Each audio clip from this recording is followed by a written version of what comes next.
Pak Agus, update-nya seperti apa terkait dengan teror di Solo? Ya, saat ini kita yang pertama adalah melakukan identifikasi terhadap jenazah korban. Itu tadi setelah kita lakukan pengamanan di lokasi, olah TKP pendahuluan tadi dilakukan di Polresta, kemudian kita lakukan identifikasi terhadap jenazah, walaupun kita sudah hadirkan pihak keluarga, dalam hal ini istri maupun anaknya, secara manual kita sudah dapat identitasnya, tapi kita tetap harus melakukan proses identifikasi secara ilmiah. Itulah mekanisme kerja Polri. Nah, sementara kita masih melakukan proses penyelidikan lanjutan terhadap pihak-pihak yang diduga terkait dalam kasus itu. Betul ini terkait dengan ISIS, Pak Agus? Ya, kalau dilihat dari data yang kita miliki, memang korban ini apabila betul yang bernama NR itu adalah merupakan bagian dari kelompok yang pernah kami lakukan penindakan pada akhir tahun lalu. Pada akhir tahun lalu itu sekitar Desember 2015 ada 3 yang kami tangkap. Ya, di antaranya yaitu Abu Musyaf, kemudian Andika, dan satu lagi Ali dari Uighur itu.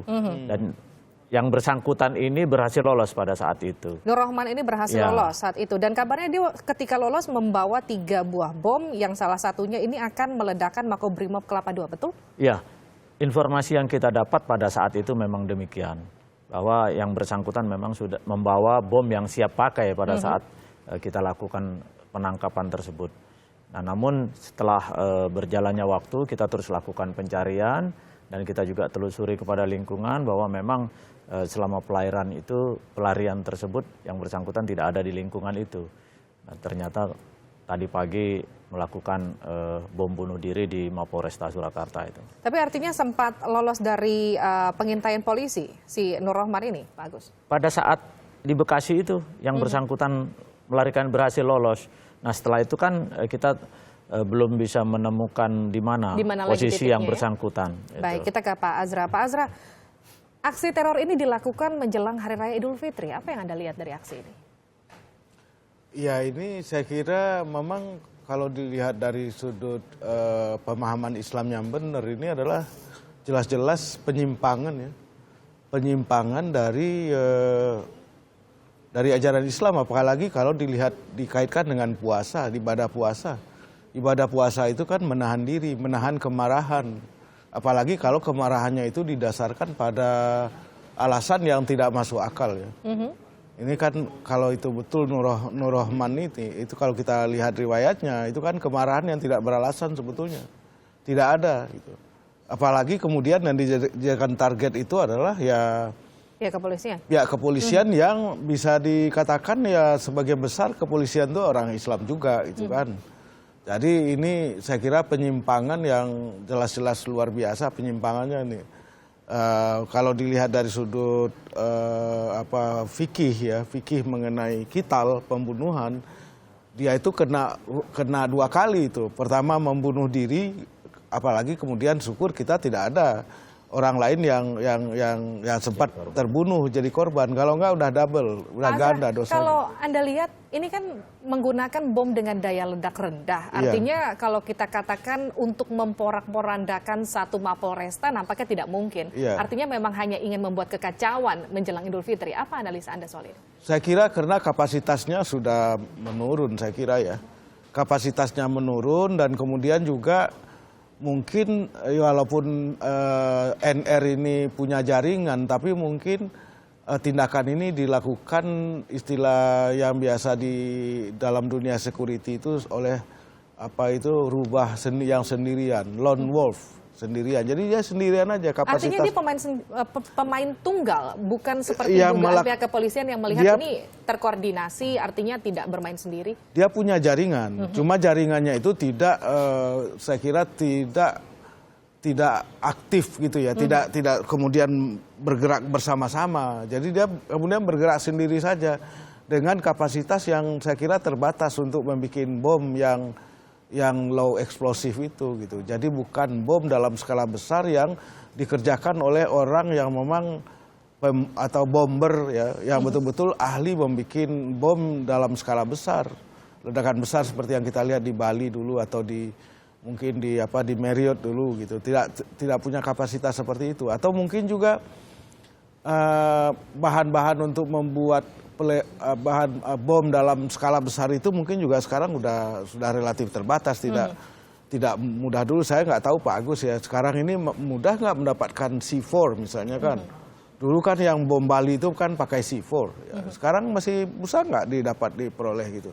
Saya kira juga penjual bahan kimia juga lebih hati-hati untuk menjual bahan-bahan kimia yang bisa digunakan untuk membuat bom dalam skala besar, ledakan besar. Pak Azra, kalau Anda lihat, adakah kaitan dari peristiwa ini dengan Bahru Naim yang menjadi otak dari penyerangan Tamrin saat itu? Iya, saya kira NR ini kita ketahui kan pernah melakukan baiat kepada Abu Bakar al-Baghdadi, ya, kepada ISIS gitu ya. Nah, sedangkan untuk wilayah Indonesia ini kan katakanlah panglimanya itu ya Bahru Naim itu. Sehingga kemudian mau tidak mau ya ada hubungan, ada kaitan gitu. Cuma dalam peristiwa terakhir ini apakah kemudian ini dalam koordinasi dengan Bahru Naim, kita juga nggak tahu pasti itu.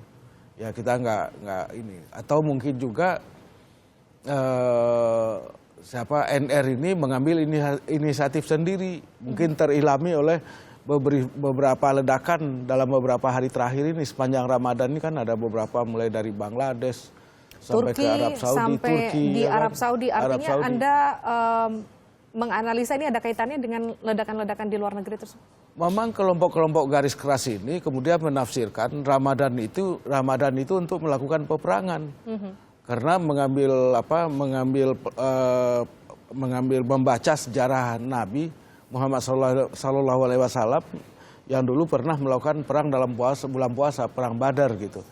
Tapi mereka lupa bahwa Nabi Muhammad juga pernah menyatakan kita sudah kembali dari perang kecil dan kita akan menghadapi perang yang besar.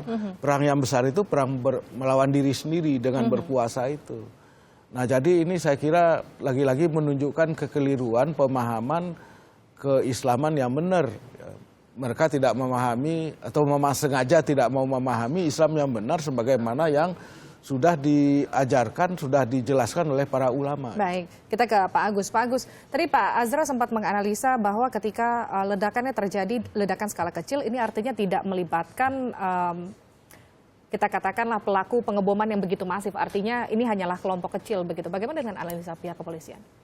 Ya tentunya itu mungkin bisa-bisa saja seperti yang beliau sampaikan itu kan. Tapi bagaimanapun juga, tadi juga beliau sudah mengatakan terkait dengan informasi yang sudah kita sampaikan juga, mungkin juga analisa beliau bahwa yang bersangkutan ini memang ada keterkaitan dengan kelompok yang kita lakukan pengungkapan beberapa waktu yang lalu.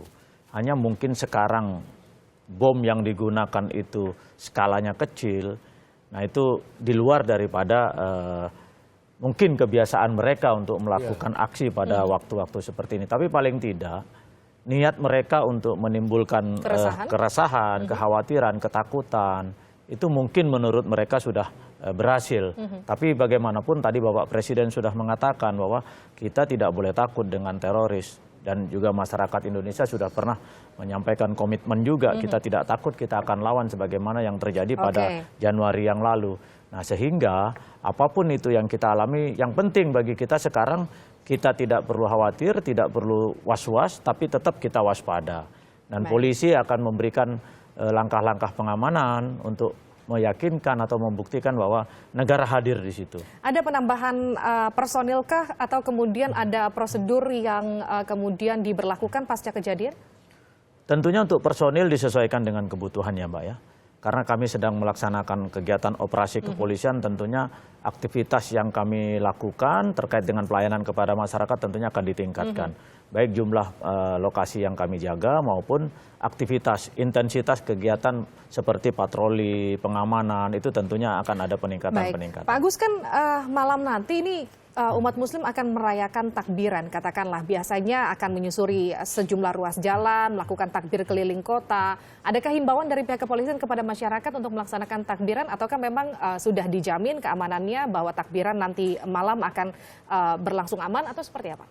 Ya tentunya kita menghimbau ya Mbak, karena memang tidak dianjurkan untuk takbiran berkeliling, apalagi sekarang kan kalau misalnya saudara-saudara kita melaksanakan aktivitas di jalanan itu kadang-kadang lebih banyak melanggar aturan yang berlaku. Dan bahkan beberapa waktu yang lalu sempat memakan korban, baik mereka karena bentrokan maupun karena memang kecelakaan sendiri. Nah ini kita himbau untuk dihindari. Apalagi mungkin kalau sepeda motor tidak pakai helm, kemudian knalpotnya bising, sementara orang lain yang takbir, yang khusyuk di daerah-daerah yang dilewati kan mungkin akan terganggu. Nah apabila memang tetap akan melaksanakan, seperti di Polda Metro, Kapolda Metro Jaya menghimbau, menginstruksikan untuk informasikan kepada kita, kita lakukan pengawalan. Nah sehingga aktivitas itu betul-betul bisa terkendali dan terkoordinir dengan baik. Gitu. Lalu bagaimana dengan kemudian instruksi dari Kapolri sendiri terkait dengan pengamanan? Kalau kita lihat Hari Raya Idul Fitri udah tinggal besok hari, kita katakan seperti itu. Artinya persiapan-persiapan, apalagi ada tragedi seperti peristiwa seperti saat ini. Adakah kemudian instruksi-instruksi khusus dari Kapolri? Ada Mbak, beliau sudah langsung katakan, sudah langsung perintahkan kepada seluruh jajaran untuk meningkatkan pengamanan. Memang di awal kami sudah lakukan langkah-langkah pemetaan, mapping terhadap kemungkinan-kemungkinan gangguan Kamtibmas selama masa operasi Ramadania ini, operasi pengamanan mudik dan balik nanti dalam rangka kegiatan Lebaran ini. Memang salah satu yang kami waspadai adalah gangguan ataupun ancaman teror ini.